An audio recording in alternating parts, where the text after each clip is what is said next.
voulais toucher un souvenir pour voir. Hop, hop, hop, hop, hop, hop, hop, hop, tristesse. Qu'est-ce que tu fais? T'as failli contaminer la mémoire, là. Si tu touches un souvenir, on peut pas le réparer après. Je suis désolé, il y a un truc qui cloche chez moi. Je suis en train de faire une dépression. Mais non, c'est pas une dépression, c'est du stress. Mais si, je fais que des bêtises. Je suis vraiment nul. Mais non, arrête. Je suis un boulet. Bon, le problème, c'est que tu focalises sur ce qui va mal. Il y a toujours un moyen de voir le bon côté des choses, de positiver. Oui, mais moi, positiver, je sais pas comment on fait. Bon, ok, alors réfléchis à quelque chose qui te fait rire. Ah, tu te rappelles le film rigolo avec le chien qui meurt? Oui, non, je pensais pas vraiment à ça. Repense plutôt, tu sais, au goûter avec Meg, quand Riley a éclaté de rire et que le lait lui est sorti par les trous de nez. C'était douloureux. On avait le nez en feu. C'était affreux. Bon, ne pense pas à ça. Qu'est-ce que tu aimes bien faire? Ce que j'aime bien faire, j'aime bien quand on sort prendre l'air. Ah, mais super, moi j'adore quand on va à la plage, au soleil. Oh, puis quand on a enterré papa dans le sable là jusqu'au cou. Ah, moi je pensais plutôt à la pluie. À la pluie? Oui. Oh, mais c'est ce que je préfère aussi. On peut sauter dans les flaques, il y a des parapluies colorés, il y a de la foudre, des éclairs. Ah, moi je pensais plutôt quand on a le dos tout mouillé et les chaussures pleines d'eau, qu'on commence à avoir froid, qu'on frissonne et qu'on a envie de... Mais qu'est-ce que tu fais? Mais pourquoi tu pleures? Mais t'as rien compris? Mais c'est l'inverse de ce qu'on essaie d'obtenir. Pleurer, ça me fait du bien. Ça m'aide à affronter la vie et ses problèmes. Bon, allez, on va se changer les idées. On va lire des livres sur le cerveau. C'est super amusant, non? Je les ai déjà tous lus. Attends, tu l'as déjà lu, celui-là? Récupération de la mémoire à long terme, volume 47. Non. Tu vas voir, il y a un suspense insoutenable. Restauration mémorielle et sélection des souvenirs. Oui. Mais tu vois, tu en as de la chance. Tu peux lire et t'amuser. Wouhou!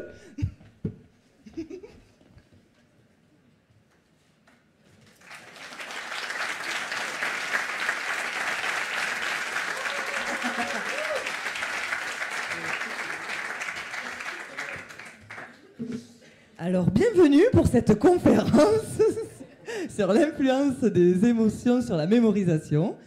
Dans le rôle... Ah, tu voulais faire l'inverse, pardon. Bon, tant pis. Dans le rôle de Tristesse, vous avez eu Anthony Ruiz-Yvon, qui est formateur au CESU 64.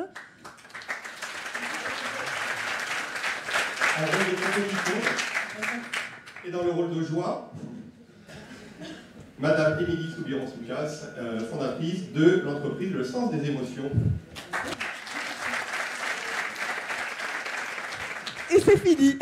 Non.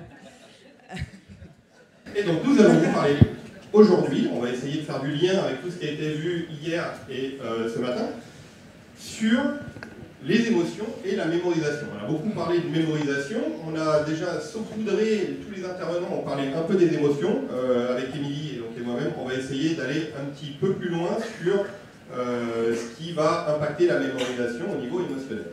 Tout à fait. Alors on va commencer par parler d'émotions, parce qu'on a beaucoup parlé de mémoire émotionnelle, des émotions, mais qu'est-ce que c'est que les émotions finalement? Comment pouvons-nous les définir? Alors on va d'abord se mettre d'accord sur une définition commune.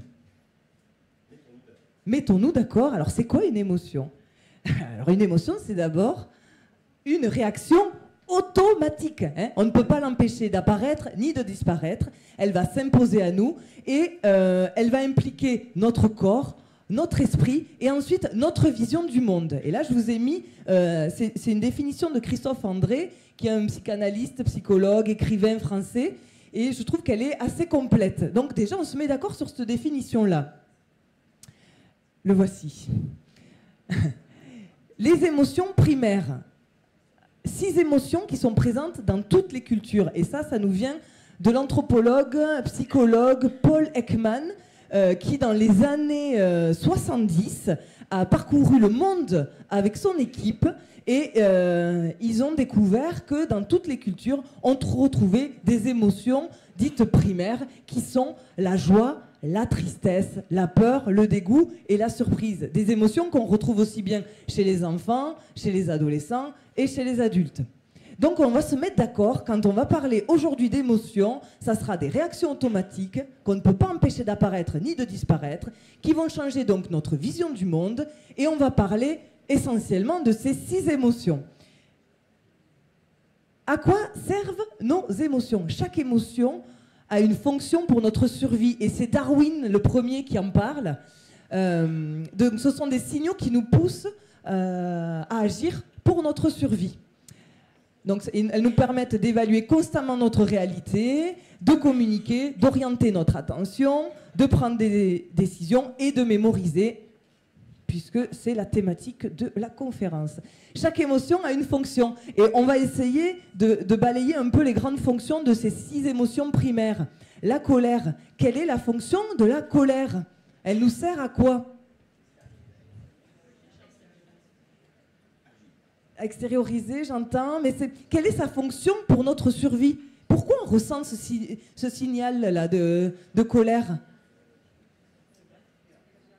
Eh bien, c'est pour faire respecter notre intégrité. Quand nos valeurs sont bafouées, quand notre personne n'est pas respectée, on va ressentir ce petit signalement, hein, on va ressentir de la colère qui vient de nous dire « ton intégrité n'est pas respectée ». Donc ça vaut le coup d'apprendre à l'accueillir, cette colère, et à la comprendre. Attention, colère n'est pas égale à violence ni agressivité. On a très bien, on ne peut pas éviter la colère, par contre on peut éviter d'être violent. La peur, elle sert à quoi dans notre vie, la peur? À se protéger, oui. Se protéger de quoi?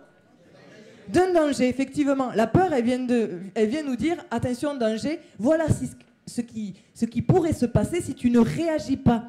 Alors, ce qui est intéressant, c'est qu'il n'y a que 8% de nos peurs qui sont réelles. Le reste, c'est dans notre tête. Voilà.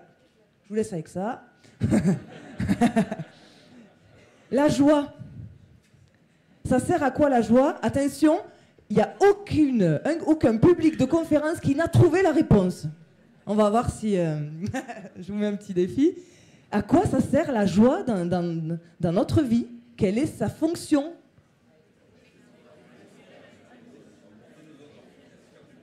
Se faire du bien, rester jeune, ou pas. Non, vous n'allez pas la voir, hein. Bon, c'est pas grave, et c'est hyper important. La joie, c'est le moteur de la vie. C'est ce qui nous donne envie d'exister et de vivre. Hyper important d'apprendre à cultiver ses joies. La tristesse, plus difficile. Quelle est sa fonction? Bon, je vous le dis. Comment évacuer le trop-plein? Alors ça, c'est les pleurs. Et on peut pleurer de joie, on peut pleurer de colère aussi.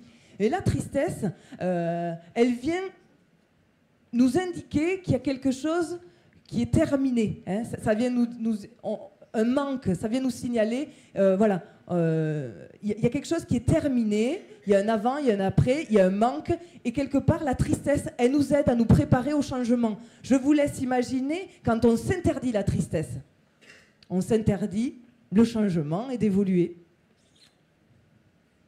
Le dégoût, fastoche. Ne pas s'empoisonner, effectivement. Tout ce qui est toxique, attention, c'est toxique.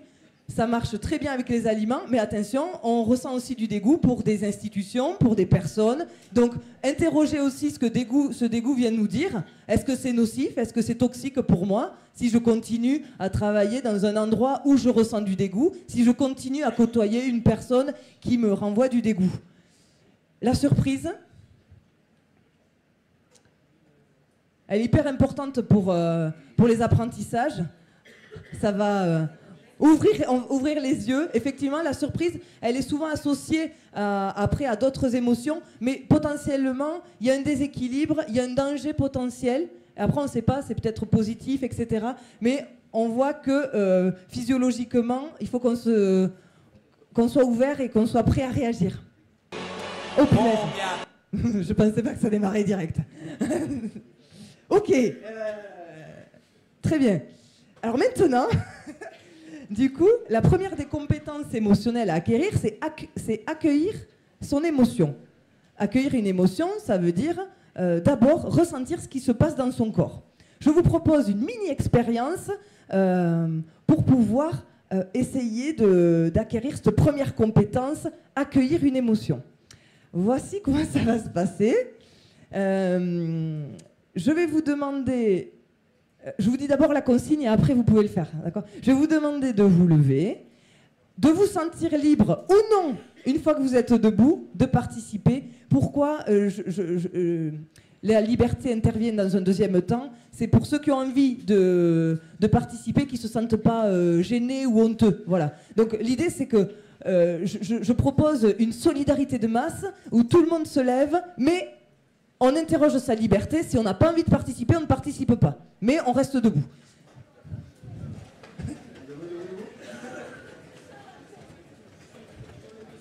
La consigne est simple. Vous devez faire comme moi. Et à la fin de l'expérience, juste, vous restez sur place, les yeux fermés, ou ouverts comme vous voulez, mais surtout la bouche fermée, pardon. Donc à la fin de l'expérience, vous restez sur place et vous ressentez ce qui se passe.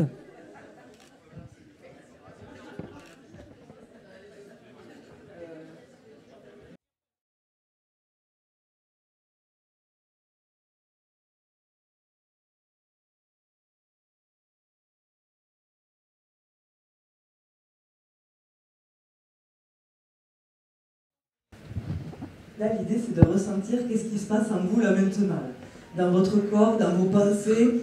Qu'est-ce qui s'est passé là? Juste, vous répondez pour vous et vous prenez ce temps. Est-ce que l'expérience a été agréable, désagréable, les deux? Est-ce que vous avez ressenti de la joie, de la honte, de la gêne, de la surprise, peut-être de la colère ou du dégoût? Ressentez ce qui se passe à l'intérieur. Peut-être même du mépris. Peut-être du mépris. Septième émotion que Paul Ekman avait rajoutée a posteriori. À main levée, qui a trouvé l'expérience agréable? Qui a trouvé l'expérience désagréable? Qui a trouvé l'expérience agréable et désagréable en même temps? Ok, je vous remercie, vous pouvez vous asseoir. Et vous pouvez vous applaudir parce que c'était vraiment super.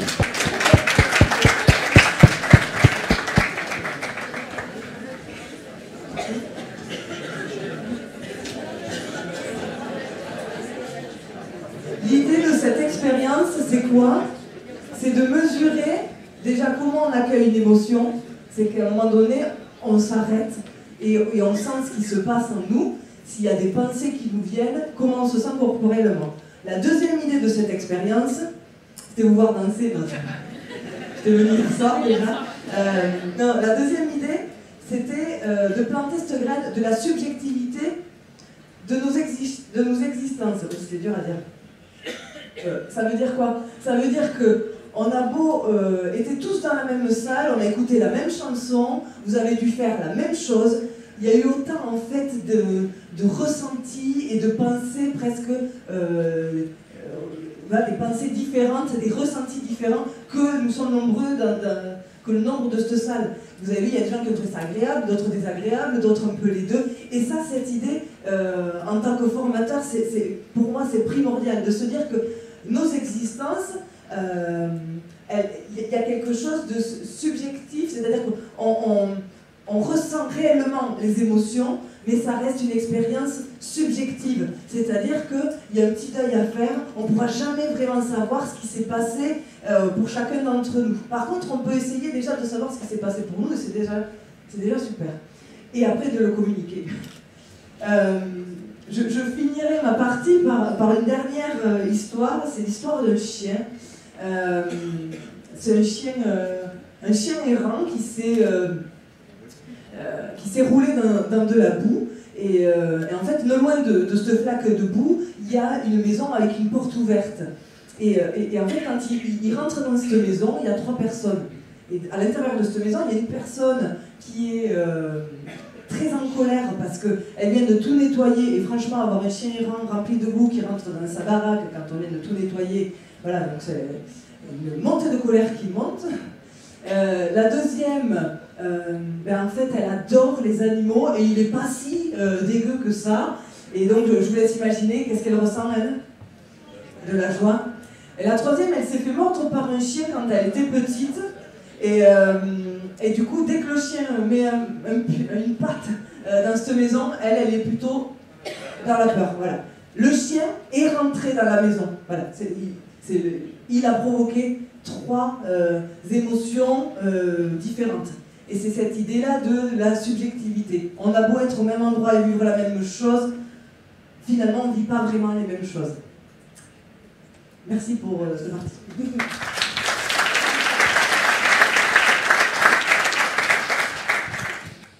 Alors, maintenant qu'on a parlé des émotions, on va faire des brefs rappels, puisque ça a été pas mal évoqué hier, sur le fonctionnement du cerveau, mais de façon beaucoup plus spécifique, le fonctionnement des émotions dans le cerveau.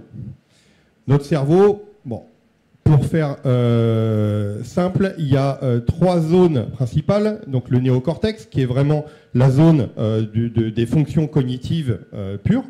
Le système limbique, qui est plutôt la zone associée aux émotions. Et le cerveau reptilien, qui lui est sur les fonctions de survie et de réaction face au danger. Donc ces 3 grandes parties, finalement, pendant longtemps on a dit les émotions siègent essentiellement dans le système limbique et notamment au niveau des amygdales et des hippocampes. Et finalement, il y a un chercheur, un neuroscientifique américain qui s'appelle Thor Wager, qui est de l'université du Colorado, qui a fait pas mal d'études sur le sujet. C'est pas le seul, bien sûr, mais son étude nous a paru vraiment la plus pertinente. Et il a étudié les émotions primaires, celles dont vous parlez, Émilie, avec de l'imagerie et les réseaux en fait neuronaux qui sont mis en action au moment où on ressent cette émotion. Donc l'idée générale, c'est pas vous pouvez la prendre en photo si vous voulez, mais l'idée générale, c'est qu'on s'aperçoit qu'en fait la zone qui est stimulée au niveau neuronal par les émotions, en fait, elle est beaucoup plus large que ce qu'on pensait. Elle n'est pas seulement située donc, au centre dans le système limbique, elle fait appel aux fonctions du néocortex, elle fait appel au cerveau reptilien également, et surtout ce qu'il a mis en évidence, ce professeur, c'est que en fonction des individus, les chemins neuronaux stimulés par les émotions ne sont pas les mêmes. Et ça, c'était une grande découverte pour lui. Et c'est quelque chose qui a fait école depuis, et notamment qui a été repris là, par une étude française, toulousaine d'ailleurs, récemment, qui a été publiée en début d'année par Lionel Dahan. Donc la mémorisation, finalement, c'est quoi? C'est les différents types de mémoire dont le professeur Eustache vous a parlé hier. La mémoire procédurale, celle qui nous permet finalement de nous brosser les dents tous les matins sans avoir à trop réfléchir, parce que c'est sous-cortical, quelque part, tellement c'est intégré à force de répétition. La mémoire perceptive, celle qui est liée au sens, aux 5 sens. La mémoire sémantique, la mémoire de la compréhension, du sens des mots, du sens des phrases, du sens de la vie peut-être en général. La mémoire de travail, où vous avez eu des ateliers ce matin ou hier après-midi sur la mémoire de travail, jusqu'à combien d'informations on peut retenir en mémoire de travail. On a bien vu que c'est une mémoire, c'est la RAM de l'ordinateur, c'est la mémoire vive, c'est celle qui nous sert à travailler, mais ce n'est pas des choses qu'on va forcément retenir sur le long terme. Et la mémoire épisodique, dont vous a beaucoup parlé le professeur Eustache hier, avec notamment la Seconde Guerre mondiale et le 13 novembre, qui est la mémoire des souvenirs et de la projection. Donc toutes ces mémoires-là, finalement, qu'est-ce que ça va entraîner au niveau des apprentissages? Donc là, avec l'aimable autorisation du professeur Eustache, on vous montre une infographie qui est faite sur son site, qui est l'Observatoire B2V des mémoires, qu'on vous conseille fortement, qui est une mine d'or d'informations, et vous allez pouvoir retrouver des infographies comme ça. Donc ça, c'est les différentes phases de l'apprentissage.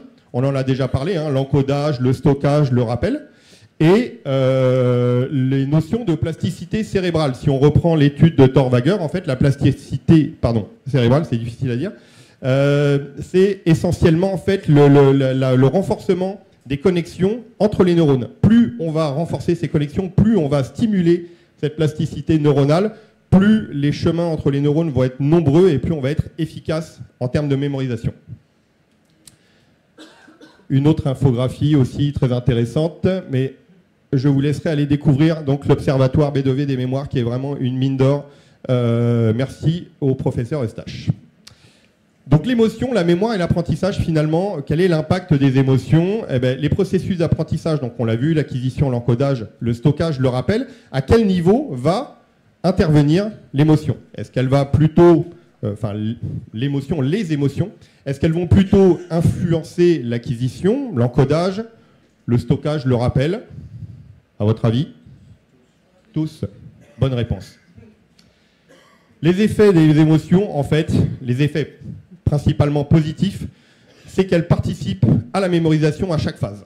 Dans toutes les phases, il y a un état émotionnel qui est plus ou moins intense en fonction de ce qu'on vit, en fonction de l'interaction sociale. Encore une fois, on va reprendre ce qu'a dit le professeur Eustache hier. Notre cerveau, finalement, il n'est pas que dans notre tête, il est surtout entre nous. Et c'est finalement cette interaction sociale qui va créer l'émotion et qui va permettre l'encodage, la consolidation, la restitution de façon plus efficace. Il y a donc une meilleure mémorisation des informations associées aux émotions. Je pense qu'on l'a vu aussi dans les ateliers encore ce matin. Et il y a aussi un tri des souvenirs importants pour soi, la mémoire autobiographique en fait, qui va être teintée par les émotions et qui parfois va être modifiée par les émotions. On a des souvenirs qui sont modifiés au fur et à mesure des années parce que finalement, c'est l'émotion qu'on a ressentie à ce moment-là qui va vraiment être prédominante dans le rappel de ce souvenir. Et les faits bruts vont petit à petit être floutés. L'impact négatif, bon, pareil, hein, on en a parlé, et notamment hier là, sur la mémoire épisodique, si elles sont trop violentes. Toujours ce problème d'intensité, si les émotions sont trop violentes, elles perturbent ou elles inhibent la mise en mémoire. Les psychotraumatismes, tout ce qui est PTSD, SSPT, etc., les syndromes de stress post-traumatique, en fait, on voit il y a soit une hypermnésie, soit une amnésie. Et l'hypermnésie étant parfois plus problématique parce que ça perturbe tous les rythmes biologiques, circadiens, etc. On ne dort plus, on a des réminiscences permanentes et ça complique la vie au quotidien. Donc,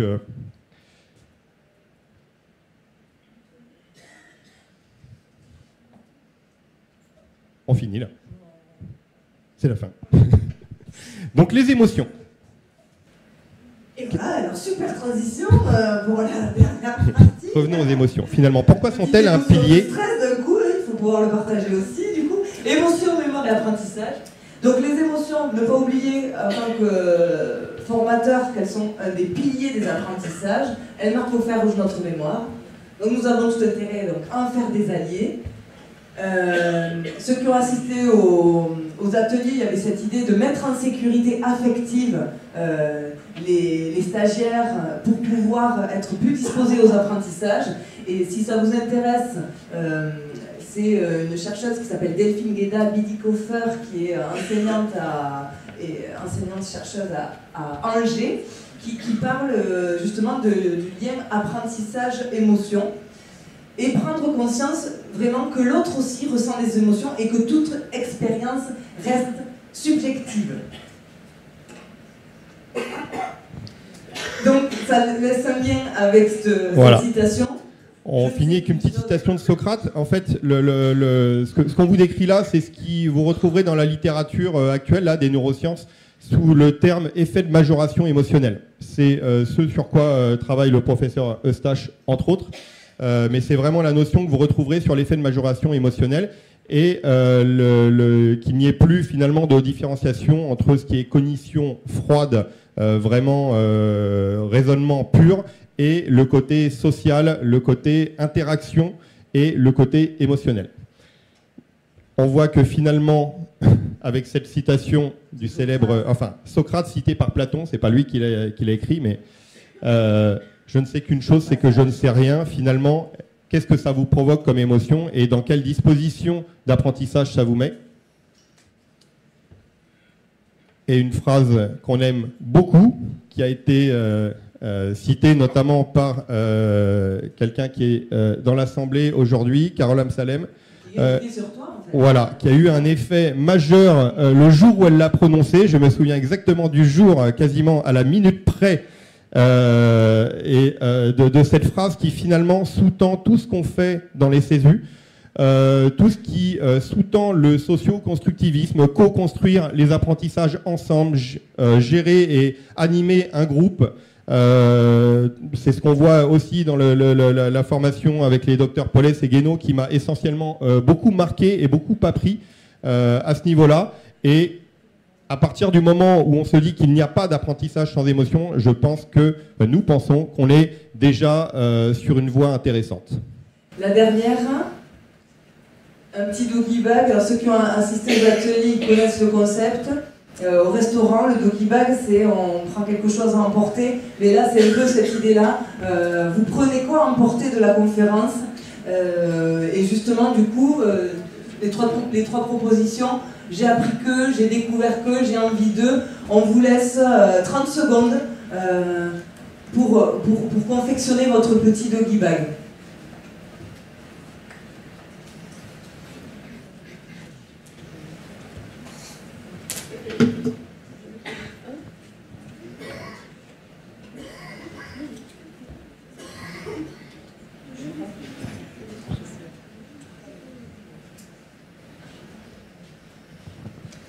Allez, on vous remercie beaucoup pour votre attention.